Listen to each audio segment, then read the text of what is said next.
I'm gonna look at two more that I have taken a look at on the channel before, just because this is what I find myself using most. But I'm also gonna go over like what one of these boards in particular will cost you to get the same experience, just because it's not exactly apples to apples anymore. So right here, I have my two most used keyboards over the course of the last year. I have the Wooting 60, but this is not a regular Wooting 60. So we're gonna get back to that in just a second. But real quick, we also have the Newfie Air 60 low profile HE edition. So this one's Hall effect. It's not wireless. You have to plug it in here on the side. And then you do also have two levels of height adjustability. And I scratched it by accident, this like silver mirror finish part. You should definitely rip the tags off your microfiber cloths. Feels, sounds, looks amazing. The keycaps are really nice as well. And this thing I think is like 130-ish, $140. And it looks and feels great. I don't have any complaints about it. It performs well. It's very comfortable to use. It's super flat, but if you want that height adjustment, you got it. Web-based software, pretty much nowadays everything has web-based software. So Newfie is just doing a really good job at giving people what they want at a fair price. I would even call it a unique product, because this is what I would say is like a true low-profile keyboard that also can sound like a full-size keyboard. I would say it's fairly close for what it is.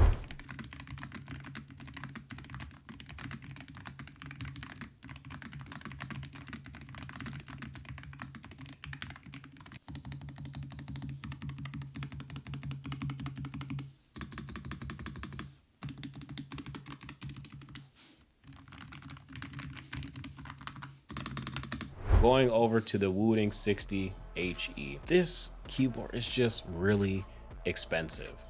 It's really expensive. I can't remember how much money on the Wooting aluminum case, the Alumaze case, in this blue color. It's really nice. And then we also have these keycaps that I bought. The keycaps were about 80 bucks. Now, truthfully, you could buy keycaps and put them on whatever keyboard. I just didn't really like the factory Wooting keyboard keycaps that they gave you, so I felt like I kind of had to upgrade them to get something that was like up to my standards. The Wooting module that I'm using actually is the module with the screw-in stabilizers, so I do give that to Wooting because that is kind of a unique product,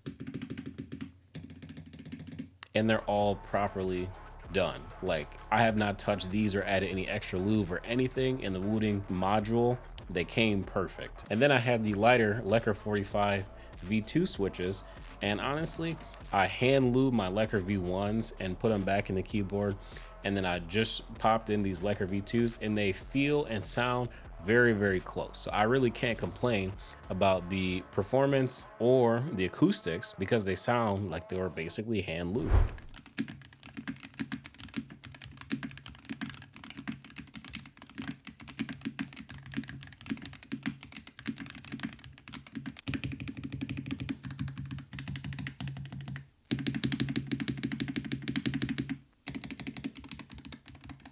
All in, like, when I look at how much money this Wooting keyboard really was, if I was going to recommend a comparable experience to someone, that is where it gets hard. You know, I would basically like give them a short interview and say, hey, how much do you want to spend on your keyboard?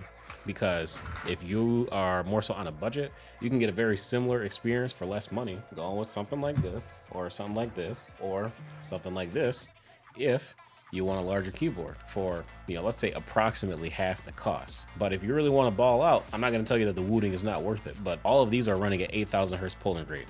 The Wooting is only running at 1,000 hertz polling rate, and they haven't updated it just yet. Now, is that really gonna matter in terms of, you know, like gaming performance, especially not at a pro level? I don't know. I'm not gonna tell you that it is. I really don't think it's that big of a deal. And also, again, considering that I've been using this keyboard a lot over the course of the past couple of years, running at 1,000 hertz has not hindered me in any way.